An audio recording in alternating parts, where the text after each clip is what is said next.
Hey there, everybody. Welcome to episode 244 of The Art of Procurement.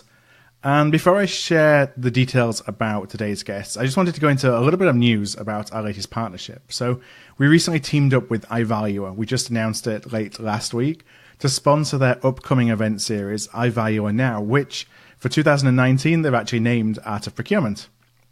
And those of you who follow what we do at Art of Procurement know, we really strongly believe that the creativity, connectivity, the commercial mindedness of procurement professionals, that's what's really going to help elevate our impact.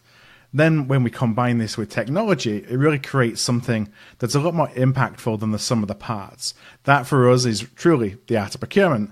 What's really exciting for us now is to see that this perspective is being more broadly shared and adopted across the procurement profession, including by iValuer. So we'll be reporting from the event in real time. We're going to be sharing some tips that we hear, spotlighting insightful presentations and presenters. We're going to do a couple of podcasts from each event, and then we'll give you an insider's look at all the best practices from leading procurement organizations. So if you're going to be there, and they take place, the first one is in Paris, which will be April the 10th to the 12th. The second one is in Chicago from April 29th to May the 1st. So if you will be at either of those events, please let me know so we can connect while we're on site.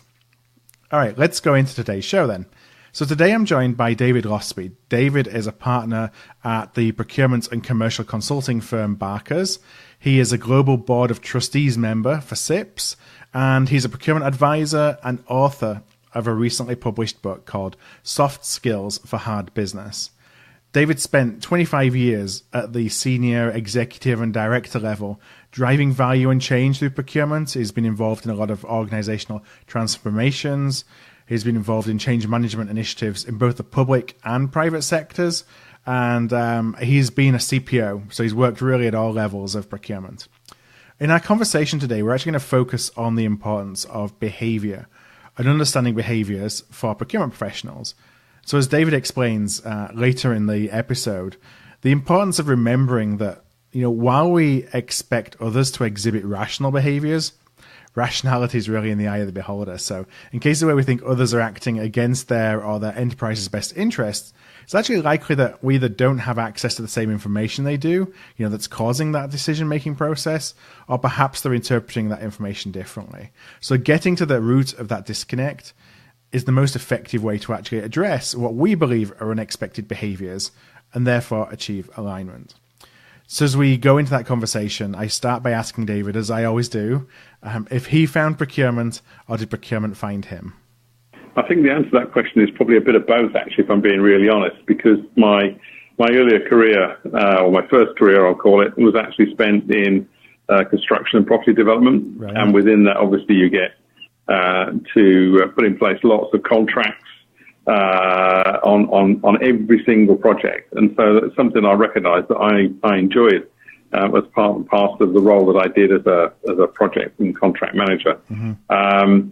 And it was at that probably that inflection point midway through what you would term as being my working career that actually procurement then sort of found me by dint of working in an organisation called GlaxoSmithKline, where they'd had a couple of what they described as failed attempts to get to grips with capital and equipment procurement, which in those days was $1 billion plus a year, and said that actually we need somebody that can be poacher-term gamekeeper.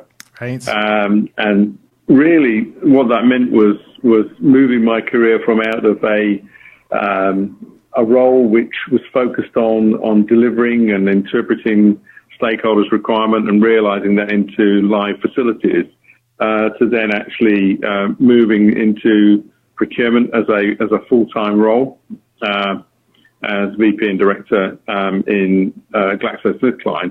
And that's where my procurement career then took off. And I think like a lot of people who've had business experience in other functions or other areas of business prior to moving into procurement, I would always say that that's probably an invaluable part of getting into procurement, albeit I recognize many people have gone through the route of studying and then moving into procurement as their one and only profession.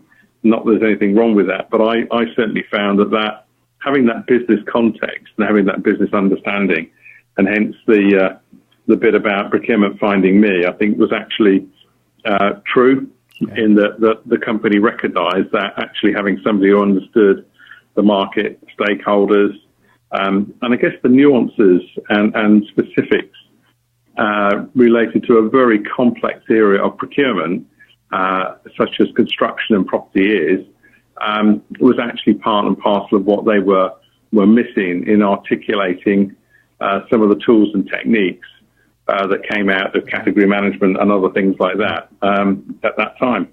And then as you came into procurement, I think you kind of embarked on what would be a more traditional then career path, right, within the procurement function.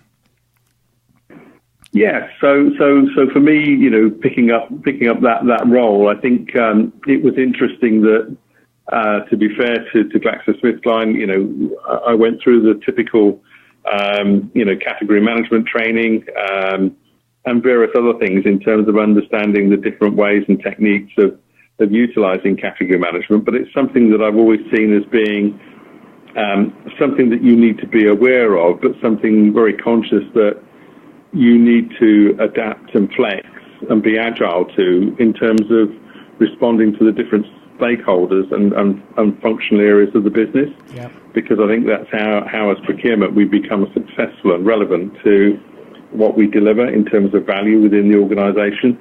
So, from that point of view, yes, I guess I've been fortunate insofar as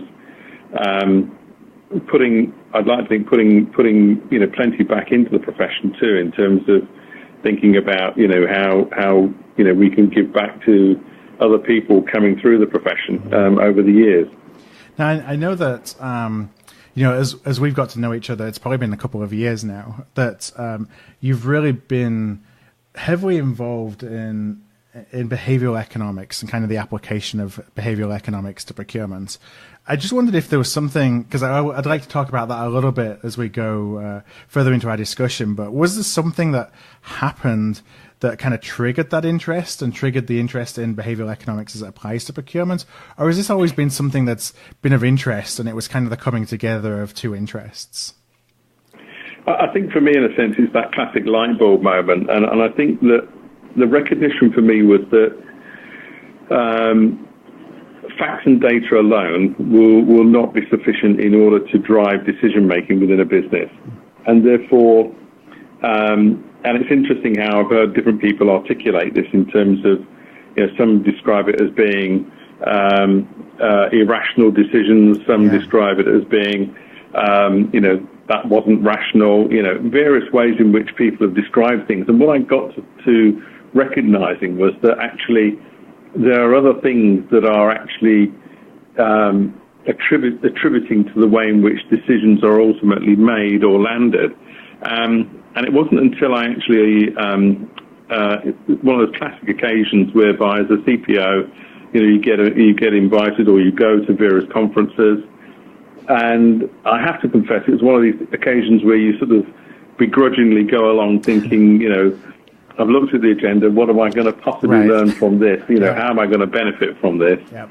And I think that's the point whereby I think going in with an open mind, you go into something. And then I bumped into a guy called Professor John Henk, who will probably mean nothing to most people, other than to the fact that he was a professor, or still is a professor in the US, but focused majorly on the American automotive industry and started to use and apply behavioral economics to what was happening in that sector, and actually worked out how to utilize data around the way in which the large automotive organizations interacted from a supplier relational point of view and their share price. And so in other words, he created this link between what I call the behaviors of the purchasing organization to how they behave with their supply chain. And actually there was a link between what I call poor behaviors and good behaviors and what happened to their stock price. Yeah. And suddenly my ears pricked up and I suddenly realized that there was starting to be the semblance of a way in which I could understand the impact of behaviours to not just performance, but also to value. And so therefore, that sort of sparked, if you like, the initial catalyst that then set me on a journey for the last, I guess, 7 or 8 years or more in looking at behavioural economics and what it means to procurement. And as I hopefully simplistically put it, making sense and translating some of that work into what is ostensibly a profession that is very heavily reliant upon tools, processes, templates, systems, etc. But actually, the one thing that we often, how can I put it, perhaps don't give sufficient credence to is what happens around and surrounding the people and the behaviours that they then use or exhibit. And it started to then help me understand what a book, in fact, there was a book entitled called Predictably Irrational by a guy called Dan Ariely, which speaks about the fact that actually behaviours do have a rational explanation from the point of view of the other person. Right. And therefore it's our job, in a sense, to understand those and understand how they might materially impact or affect or change the way in which decisions then ultimately get made. Yeah, it's interesting how you say about different people framing it in different ways, and I would always think earlier in my career about it being other people being irrational in making decisions that I couldn't understand, because all the data presented suggested that the alternative decision was a no-brainer, and it's only when you start to think that everybody makes a decision for what is a rational choice. It's a rational decision in their mind. They may just have a different frame of reference to you of what rationality looks like. Yeah, and that's why I think when I sort of say to people what you're doing is what you're witnessing is the fact that somebody else has either framed or has interpreted the information, the context, the situation, the people, whatever it happens to be, through a different lens to you. Your job is to understand how they've done that and how they've arrived at that decision, because ultimately they don't set out to do a bad job or behave irrationally. That's not how people get to decisions, and therefore our job, in a sense, is to unpick and understand what was the decision-making process that they used, recognizing it will be quite likely different to our own. And I'll get to explain more about that hopefully later. Yeah, and I also just want to jump in and say for John Henke's work, I'm going to put a link in the show notes. I was and have been heavily involved in the auto industry in the States and in the UK, and we always really valued his work. The companies I worked for were never particularly strong performers, but that probably wouldn't surprise anybody. Looking at supplier relationships between US OEMs versus the strength of relationships that other OEMs have with their suppliers. But I'd recommend anybody to go and check it out. So I'm going to include that in the show notes. Yeah, do, absolutely, because the work that he's done as part of Planning Perspectives, Inc. Is brilliant. And he's got the data over about 17 years now, I think, with my memory it serves me right, and therefore, it's not something that you can just brush aside as being a bit of an initial sort of, how can I put it, foray into the area. Yeah. It's well grounded and well proven in terms of what he's done. I guess that's why, for me, in a sense, it was quite a light bulb moment, as I describe it, in my career, because it suddenly allowed me to see things from a different perspective, but also then pick up on the absolute breadth and depth of research, information, etc., that sits in the area of decision sciences and all the behavioral sciences and social sciences. There's a wealth of information. It shows the impact of small decisions and how they compound over time as well across the scale of your organization in the context of how you work with your suppliers. Because as you mentioned, kind of the tie between how you're treating your suppliers and share price ultimately. When you look at the cycle in the automotive industry, the peaks and the troughs, then those who are the most successful in riding out the troughs are those who actually are treating their suppliers better, however you want to define that, but mostly in terms of strength of relationship.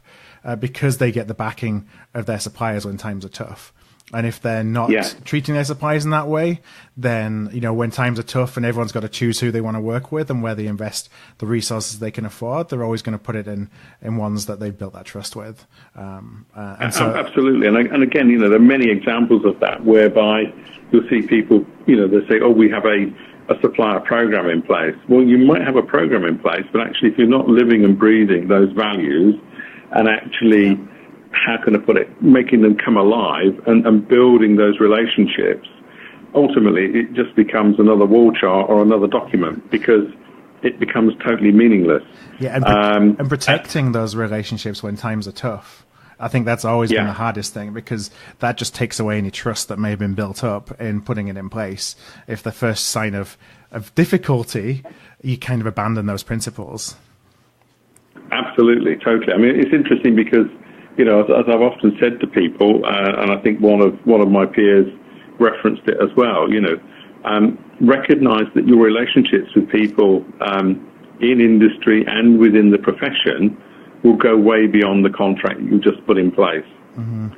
So therefore they have a longevity to it, and therefore this is why I talk to people about making sure that trust is something really, really to be valued, and this whole thing about understanding what personal brand is all about and what you stand for is incredibly important, because reputationally we all know that, again, because we have quite a small community within procurement, you do something within that procurement community, it gets to be known and gets to be understood, and therefore it's really important that you do things in a sense that I think have to be beyond question from a professional point of view. Yeah, it's very easy to damage a relationship, and I think there's a lot more ethics involved in our work than perhaps we considered 15, 20 years ago. I'm realizing that, you can say, kind of word gets around, and why do people want to work with you when you are kind of taking an approach that doesn't necessarily put the totality of a relationship first? Yeah, absolutely. I mean, again, I've been very, I guess, I'll call it lucky in my career. People might have expressed it in different ways, but when people sort of say to you, I wanted to join this organisation because, I like what you stand for, I like how you do things, and I like the standards that you adopt. For me, in a sense, that's probably the biggest compliment you can probably get in terms of how you do things, how you behave. And I think that's why, for me, it's hugely important in this area, because we are a reputation-based profession, whether we like it or not. I do. But we need to understand it's hugely important. Yeah, I think... So I had a recent conversation with Rory Sutherland, who I believe you know Rory as well. I know him very well, actually. Yeah, I do. And one of the things that Rory said that stuck in my mind is like our role of in reputation management, essentially, and that's behind people's behavior. It's behind helping people make decisions. That's essentially what somebody's trying to do. Is they're trying to either minimize the negative impact or protect their reputation, or they're trying to enhance their reputation. And by framing how you're positioning things to people in that way helps you perhaps be a little bit more successful at influencing them. Yeah, absolutely. And I think one of the things that you begin to recognize is interesting, and you can see this manifest itself in different ways. I mean, for argument's sake, I'm in the fortunate position at the moment whereby the CEO has sort of come out publicly to the organisation and said, well, unless it's been across my desk, then frankly, I don't trust the contract. So it's almost like a seal of approval type of thing. And of course, that comes with it obviously a huge responsibility, but also a huge compliment, because what people are then saying is that they trust your judgment, they trust your objectivity in terms of what you will do for the business, and you will be true to the values and the requirements of the organisation. And I think that's, that then, for me, in a sense, manifests itself then in sometimes in very small ways, whereby somebody will go, can you provide me with this, analysis or whatever it is? And you go, well, there it is, will you just check it? And they go, no, I don't need to check it, you've done it. Right. And it's simple things like that you just go, crikey, when you start off, when you may start in an organisation, as I often do, people, will want to sort of cross-reference and check things and all the rest of it. But ultimately, you want to get to that point whereby people go, no, it's fine. I trust what you've done. Yeah. Because you know that through that, in a sense, you've built that and you've won that trust. And that's, what I try to convey to people is that's something that is a very precious commodity that is not traded at all. It's something that you actually earn. But also, having earned it, you then need to maintain it. Now, in the book, so you've written a lot about this in Soft Skills for Hard Business, and I'm going to link up to that in the show notes as well. But within the book, you talked a little bit about kind of the defining behavioral procurement, which is bringing together behavioral economics and procurement. I just wonder if you could share a little bit about, I know we've talked about it a little bit so far in terms of, a concept. I just wonder if you could share, from the book you wrote about behavioral procurement, how are you actually defining it? In terms of defining it, obviously what I've had to do, and again, as most academic researchers will recognise, is that you have to reference the current literature. And I've done that by referencing the definition for behavioural economics and expanding that then into the definition for behavioural procurement. Now, whilst it's quite a long definition, but actually it recognises behavioural economics, but it goes into sort of studying the effects of psychological, social, cognitive and emotional factors on the commercial decisions of individuals and institutions.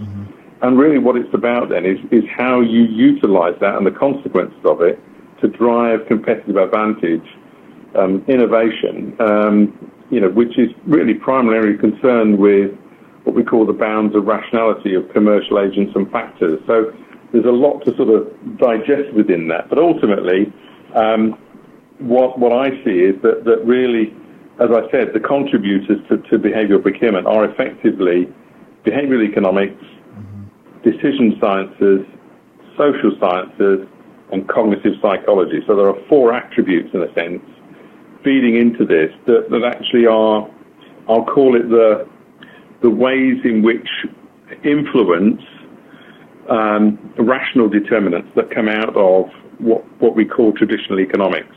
Yeah. Some people refer to it as homo economicus, in other words, traditional economics, but that's the term that you'll probably hear used. I think expanding that, what I see is that there are a number of things that feed into that. And as individuals, there are many things that we will focus on in what we do within procurement, particularly if you look at category management, which is ultimately, the different processes and systems that we use. But ultimately, the way in which people then utilize and interpret in their own way, in other words, how they frame, to an earlier comment that you make, the way in which they frame something, either positively or negatively or in a particular way, will influence the way in which somebody else then receives that, either that information, that decision, or whatever it happens to be. And so therefore, inherently in what we do, and some of the things that I'm researching currently at the moment is an area called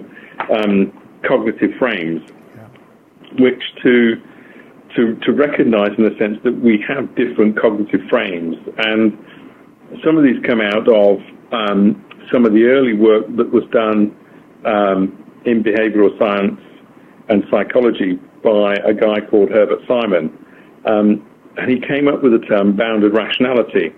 Now, that might sound quite a highfalutin term, but actually what it really means is we simply know what we know. We don't know what we don't know. Yeah.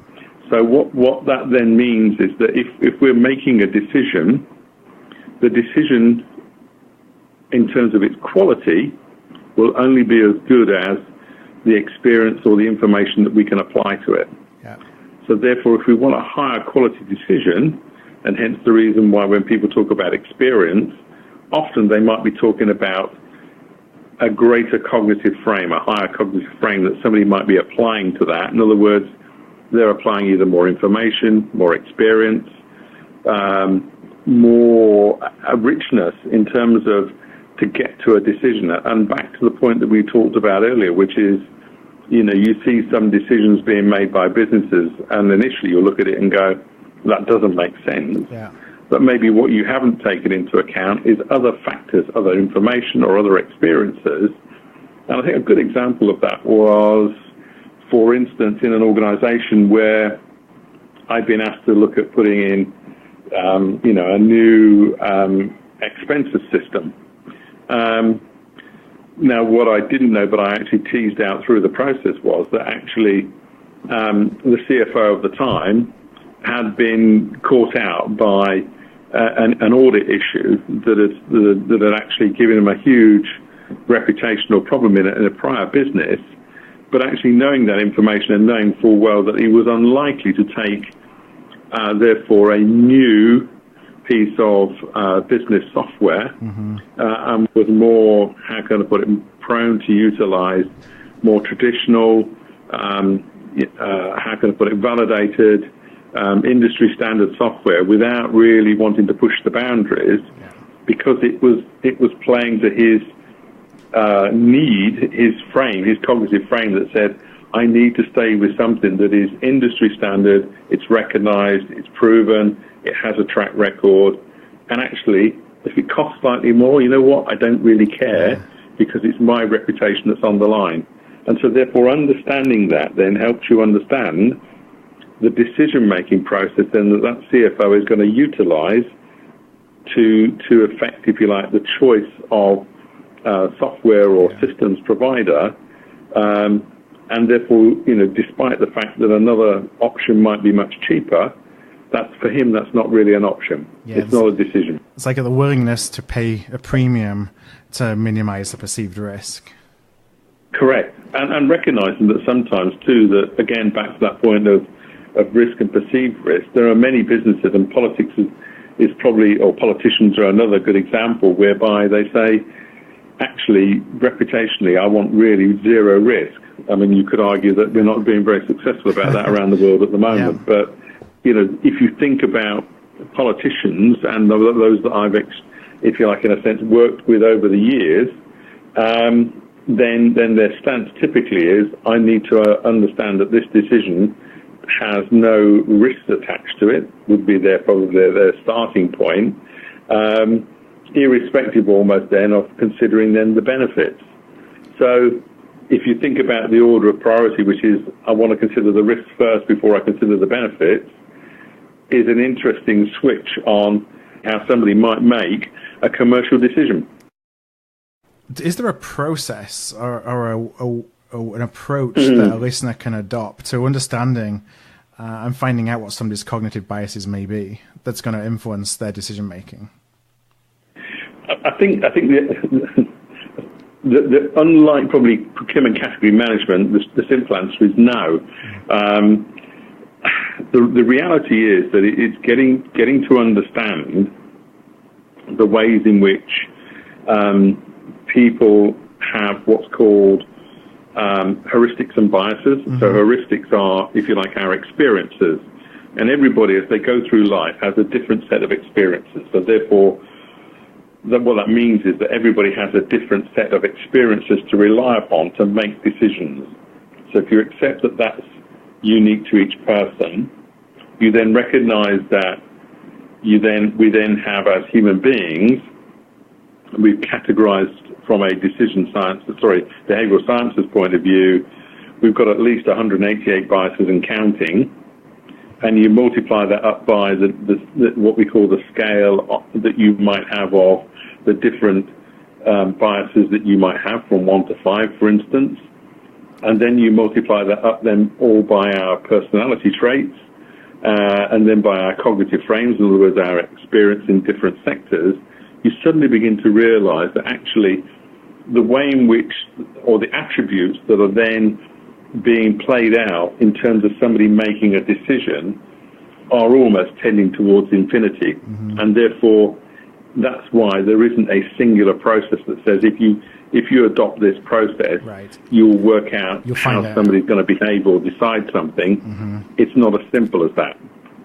So the only thing that you can practically do is to begin to say, right, okay, let me try and narrow this down to what I think would be the principal biases, and I'll call it the heuristics and experiences and cognitive frame of a person making a decision, and therefore utilize that then as the way in which I might then frame a piece of information or a decision to be made.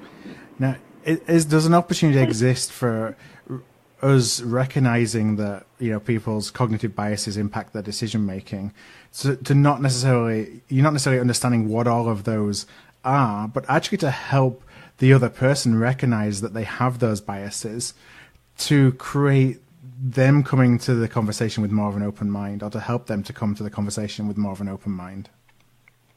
Yes, and I think this is in the preparation. I mean, some of the things, in fact, interestingly, I advised somebody to carry out what was called a pre-mortem. And they said, what's that? I've never heard of one of those before. I've heard of a post-mortem. I said, well, yes, you will have done, because, guess what? Lots of people get to die, unfortunately. Yes. But pre-mortems are really effectively a process that you go through that says, I'll involve lots of different people in terms of stakeholders, owners, decision makers, etc., through a process that says, let's try and understand in a, how can I put it, in a non-controversial environment, what could possibly go wrong with this particular decision, project, program, and try and understand before we even start to talk about the explicit program or project in hand. So in other words, you're trying to flush through in a structured way through workshops and engagement, what are the things that could possibly derail your decision or your project. And so therefore you get those out early on, but also then you start to then think about, certainly from my perspective, particularly where you're thinking about a singular or a few key decision makers, I would think about how to then understand the profile, as I will call it, of the individual in terms of their decision-making, I'll call it style for want of a better word, which is really start to think about how do I need to present up my information to different stakeholders, and how do I need to frame it, what language do I need to use, and all of those kind of things, and recognizing that as I have done through my career, that simply using exactly the same, I'll call it presentation or deck or whatever else, with everybody is simply not good enough. And therefore what I need to do, back to the recognition that people will receive information and interpret it in different ways, I therefore need to customize the same information for different stakeholders and different audiences. Because if I don't do that, although I'm being true to the facts and the objectives and things like that, the way in which I presented it may well be different. So therefore getting that as a key recognition for procurement people to do that, rather than simply relying upon what they may consider they've got a lot of hard work into, and I've seen it happen and I've done it myself. So earlier on in my career, I thought, great, I've built this very comprehensive deck. It's got all the tools from category management in it. It's got all the information you could possibly wish for, and you kill people stone dead. So you've not actually achieved the objective. But by being able to sort of strip that back and rework that information, then you can do exactly that. It's interesting that I did exactly that actually with one of the key stakeholders this morning in our loss prevention team, whereby they said, I've got all this information, I'm so close to it, I want you now just to pull it apart and just tell me which way I've got to present this. And we literally went from probably something like 30 slides down to about 4 and about 6 in the appendices. And he came back then from his decision-making body and said it flew through and never had such a good passage. Well, why? Because I just simply understood the audience that he was, pitching it to, and therefore the way in which we needed to present the information. He'd done all the homework, he'd done all the hard work. All I did was just how can I repackage it? Right. And that's probably the simplest way I can explain it. Are there certain triggers you look for that help you determine, whether you need the 4-page deck or the 30-page deck, for example? I'll use some stereotypes here, unfortunately, but you might find that an executive audience, and particularly one CFO in particular that I worked with, who was absolutely fastidious about spreadsheets and detail, and therefore I realised that actually giving him a very high-level summary, he would not get comfortable with that and would never sign anything off. So actually what I had to do was spend time actually going through Excel spreadsheets with him to show, even down to the formulas and how it calculated through. And he got very comfortable with it, sat in the board meeting, said nothing, and just said, I fully endorse this, fully approve it, I've been through all the numbers. If you've got any questions, ask me. Yeah. I mean, what better endorsement could you ask for? But then on the flip side of that, there'll be other people who, unless you could do it in like 3 or 4 slides, their eyes would glaze over and they'd be looking out the window and they'd go, I don't understand it. And you couldn't then turn around and say, well, you've not been listening. And so therefore you have to package these things in different ways for different people. But that's really a hard challenge, I recognise on a practical level, when you've got a situation whereby you're going into an executive board whereby you've got people coming at this with different experiences and different expectations and objectives. So therefore the pre-work, as I call it, and the pre-positioning and all those good things, and then being able to signpost them as you go through the presentation, saying, such and such a person, I went with this through this with you last week. This is the summary number, but we recognise we've been through the detail. Yeah. So what you're doing all the time, in a sense, is providing signposting, you're framing certain pieces of information for certain parts of the audience. You're banking what I call the decisions as you go through the presentation. And so you ultimately get to the end whereby hopefully you've got to the point whereby everybody says, yeah, that's fine, keep going. Yeah. It is a competency that you have to develop, but it ain't an easy one, which is why I ended up with a title, which is, it is soft skills for hard business, because it's a hard thing to do. And I guess that's some ways points towards why, it's something that is not necessarily covered in every single, piece of, procurement training and I guess mentoring that is actually done in organisations, because it's something that takes, I would say, a period of time to truly assimilate and understand. Yeah, you talk a little bit in the book about the power of nudges, and when you talk about how you change your behaviours and start to think in this way, I'm reminded of it's taking small actions and taking them frequently, at least in my experience. So it's not something you go and sit down in a training course for 2 days and come out an expert and applying these techniques to everything that you do, but it's about doing things regularly to change your habits and behaviors. At least that's how I've kind of approached and found it to be helpful to me to develop these kind of skills. Yeah, definitely. And I think this is where, taking things step by step sometimes, and then recognizing, certainly for, the CPOs and senior staff within the procurement function, there comes a point whereby you have to make some big, bold plays. And I guess I've been fortunate enough to be able to do that in a number of organizations. But, I think understanding the power of nudges is actually quite a powerful thing, but they clearly have to be quite ethical in how you do them. Because what you're trying to do is I think one of the ways in which Richard Thaler, the Nobel laureate, sort of described it is you've got to be able to nudge for good. In other words, you've got to, how can it help people in the choices that they make, but not to the extent that you've removed all other choices. Yeah. So therefore the other options still have to be there, albeit it's almost like being the good shepherd and steering them through the right gates at the right time, and doing that in a way where they feel comfortable that they've not been coerced, driven, led, whatever else in an inappropriate way. And there is a skill to that, and I think some of that comes with practice, unfortunately. So I want to talk a little bit more about the practical application of behavioral procurement, and one of the things that immediately springs to mind is something that we're involved in, I think, most days, whether it's with suppliers or whether it's with ourselves, frankly, and that's with negotiation. And I just love your perspective on how we can use some of these principles in a negotiation.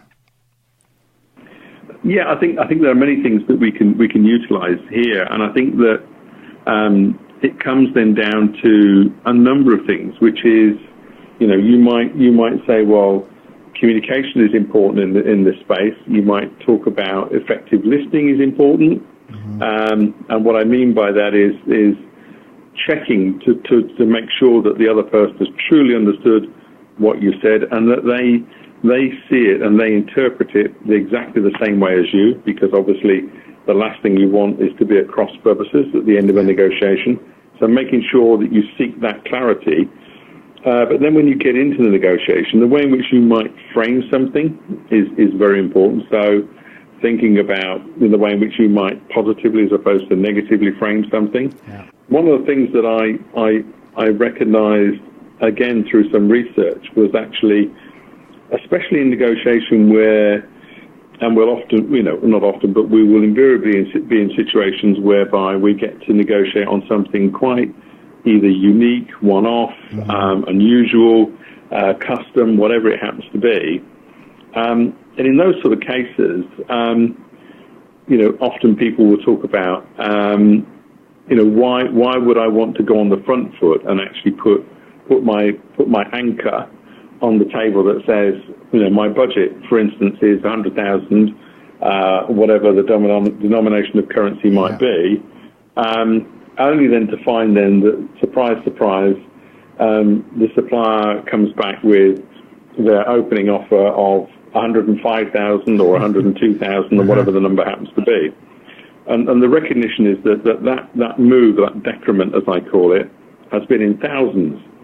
Whereas conversely, and it's been proved through research, if you said, well, the budget for this item is £99,305, for instance, then therefore what that does is it sets a very different anchor in terms of the message you've given to the supplier is, we have a very detailed cost build-up to what this should be costing us as an organisation. Yeah. And therefore, what they found by research was that by using that precision of figures to go back to use the anchor, the distance away from the original anchor was much shorter. So, for instance, you'd then find people coming back with bids of, it's £100,780 or whatever the number happened to be, but they were much closer to the original anchor, and therefore it was much easier then to close a negotiation much closer to where you wanted to be, rather than being thousands apart. You were often hundreds of pounds apart, and that made it much easier then to close the negotiation much quicker. Yeah, because it seems like it's sorry, David, it's a scientific number as opposed to an arbitrary number. Correct. But what it says that it's about using the psychology of that number as being a very precise number, as opposed to a very, I'll call it aspirational budget type number that somebody thinks, well, that's roughly the sort of the ballpark they want to be in, but I'll pitch it here and see what happens next. Right. The other thing that you see in anchoring, or I've seen, is that you get offered 2 or 3 different solutions or options. And those may be anchored around different prices, but the idea being that they're trying to guide you to a particular option, which may be option 2 or option 3, for example, by lowering what's available in option 1. So option 2 or option 3 seems like a much better deal, even though option 1 is never anything that they intended to provide you in the first place. Correct, and that's what we would call a nudge. So, for instance, you might say a magazine subscription is $100, but actually you can have an online version for $80, and you might think, cool, that's a bargain. Or you could have online plus a paper copy posted to your home address for $130. Mm-hmm. And you might think, well, actually, what all that's doing is pointing you then down in a specific route, which is I'll take the digital version, thanks very much, because that offers me, because what you've then also then set is different anchors as well as nudges that say, you know, I think I'm getting good value here, albeit that actually the digital version is probably the most profitable lower cost to serve. Of all options. Right. That's where that's where the profit is, because one additional user is not a lot, but actually the cost of delivering a newspaper, the physical cost of that means that there probably is no more additional money in that price point for them, and they just want to drive you down to the other one. Exactly. So, but again, you know, our fairness system says that seems fair because I think I'm getting good value relative to the other options. But what you're not doing is saying how is that price relative to, you know, how many thousands of copies or whatever it happens to be you might be distributing. I wonder if you could share, perhaps if there's another example of an application of behavioural procurement, something that you know would have a high impact for a procurement professional. I think from my point of view, there are a number of things. One of which stands out for me, and I've used in the past, is thinking about the ways in which you want to land additional value within contracts. And again, a good example would be trying to understand right from the beginning what are the likely counter arguments from the supplier or the service provider. And so recently we had an example whereby I built into a contract a combination of sales on the back of a contract that we let, as well as some additional value in terms of continuous improvement. Yeah. But knowing full well that this additional sales was going to come with conditions from the service provider in terms of if we didn't meet certain criteria, just like an SLA that we might put out to the service provider, then you know there would be penalties. Yeah. And so what I did was I built in some high penalties into our service level agreement, only to then find that we got ourselves into a negotiation which I'd planned, which was, well, if you don't lodge any penalties against me, I won't lodge any penalties against you. Yeah. So I'd built that already into the negotiation for something that I knew I could give away. I knew it had a value to them because they didn't want to accept penalties into their contract. Now, we had prior experience of this service provider, and therefore we didn't think that they'd ever be lodged anyway. But it was a mechanism to offset what we thought might come back in terms of generating additional sales for the business. Yeah. So again, another negotiation technique that says, let's understand the behaviors of the service provider and what they have done to their network in releasing parcels of business to other network providers. This was their standard operating model. But what we'd done was we'd already built a counter mechanism into the original offer. So one thing I wanted to come back on, at the very beginning, we talked about John Henk's work in the automotive industry and kind of the impact on supplier relationship management. How can somebody who's listening to the show really start to apply behavioral procurement to the way that they're thinking about and then actually managing their supply base? Well, I think one of the practical ways is obviously, particularly where we've got key or if you like, critical suppliers to the business, then clearly you're going to start to think about supplier relationship management.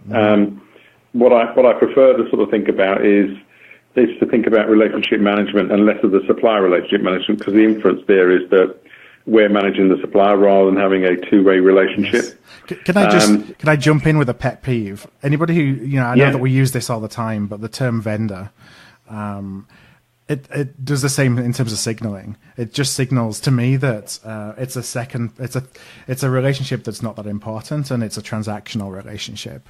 And there's so much about the way that you talk and frame up your suppliers that impact how they will work with you. From my experience now being on the supplier side as well, that we just don't think about that because we use procurement language, but the negative connotations that some of that procurement language will bring.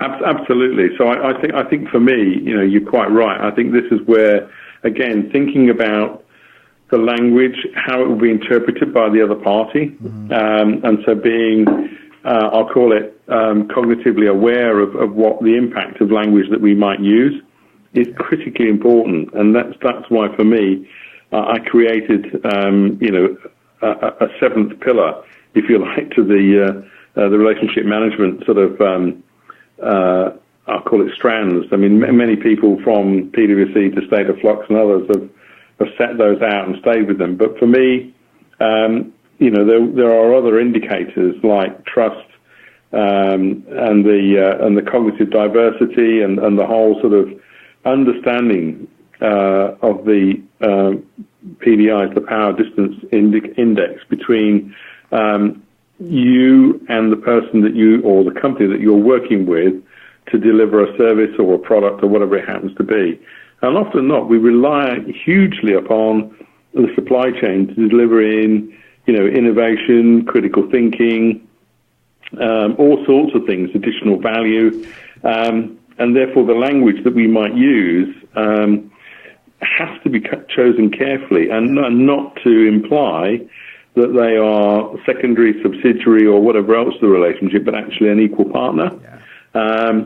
And that simply by doing things like that actually rebases the whole relationship in terms of one where reciprocity is a part of it, and therefore thinking about the way in which you can add value to their business and vice versa is really, really, really important. Yeah. And thinking about the relativity of your business to their business, what would be considered of value to their business, and that might even be something as simple as being able to use your name or your brand as being an organization that they work with, or they have delivered a collaborative initiative with. There are all sorts of different ways in which this can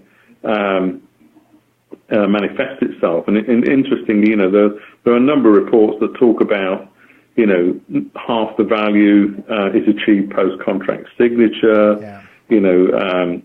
7 out or 8 out of 10, are looking for collaboration and supplier innovation. All those sorts of things are actually, quite critical in this whole, what I call balanced relationship. And therefore, you think about the ways in which we then do this and the language that we might use, and inadvertently at times, because it's not intentional, but think about the language that we use and how it might be misinterpreted or interpreted in a different way. And therefore there are many ways in which we should think about how we deliver that. I think is probably part and parcel of just being very, how can I put it, alert, alive, yes, and aware of what we're doing and how we're communicating sometimes. Simple, just as simple as that. I've referenced John Henk earlier, but I mean, he has talked for many times about, the fact that, the timely and efficient information sharing, just this understanding of what the pipeline is, what's coming next, what's important to us, the true sort of, how can I put it, piece around sometimes, joint risk sharing, joint marketing, the way in which, we develop, if you like, trust between the teams. And that's right down to the individual level as well as at the team or the function level. So we need to think about these things a lot more comprehensively, I think, than we have in the past, because they are becoming very significant. In fact, when you look at the sort of the future skills that the World Economic Forum highlighted, 5 out of the 7 critical skills were in fact actually soft skills. Right. So, the pointers for the future are already there. Yeah, and I think that sometimes there's it's easy to demean our existing capability and skill set. The way I try and think about it is we want to amplify our technical skills. We want to use the soft or the people skills or the real skills. I sometimes use them just as based on language that Seth Godin has used in the past. It's not to replace the skills that we already have. It's finding a way to amplify them so that they're more impactful. Yeah, absolutely, and I think it's a bit like saying, we've got in other words, we've got the badge that says we know what we're doing in terms of process and what I call technical skills.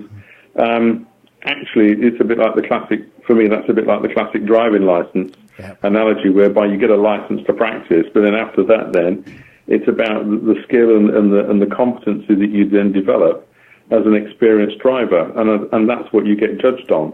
And for me, this is just the same in terms of developing those soft skills, because that's ultimately, I think, what many, not just procurement professionals, but business people generally get judged by.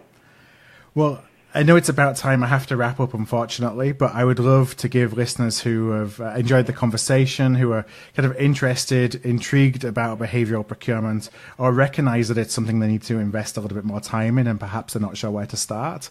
Where would be a good place for them to find out a little bit more and to connect with you? Well, certainly from my point of view, I'm always happy to connect with people on LinkedIn and share articles and things like that. Obviously, I would have to say shamelessly, I have the book out, which is Soft Skills for Hard Business. That's something that can be got through all good bookshops, as they say, on Amazon as well. So all the usual places. But again, I intentionally, put this in a way and in a context that hopefully lays things out in a way that people can relate to in terms of pragmatic and practical applications within business, as opposed to something that is written for academics, because it is clearly not. It is there for the practitioner to use, and I would say even sort of, some of my peers and others have found in the short time that it's been out, they actually start to use it as a bit of a reference book to dive into, because it's broken down into, hopefully, logical sections, he says. No, I would recommend, I have a copy of it right now on my desk in front of me as we're talking. So I'd recommend that anybody who's interested in this topic grab a copy, and I will include the links. I'll include the links to your LinkedIn profile so people can connect with you directly, but I'll also include a link to pick up a copy of the book as well in our show notes. Those will just be at artofprocurement.com. That's artofprocurement.com. And then just do a search. If you're listening to this after a little while after it's been published, which will be early 2019, just search for David Loseby, and the show notes for the episode will come up. So excellent. Thanks very much. No, with all that being said, David, I just want to thank you so much for joining me. We've been wanting to do this for a little while, so I'm glad we finally were able to get the mics turned on. And I think that this is so important to the future of our profession, because we all know that the profession is changing, that technology is impacting what we will be doing and what we won't be doing, and these people skills are really going to be fundamental to how we grow, or perhaps how we're restrained in the future.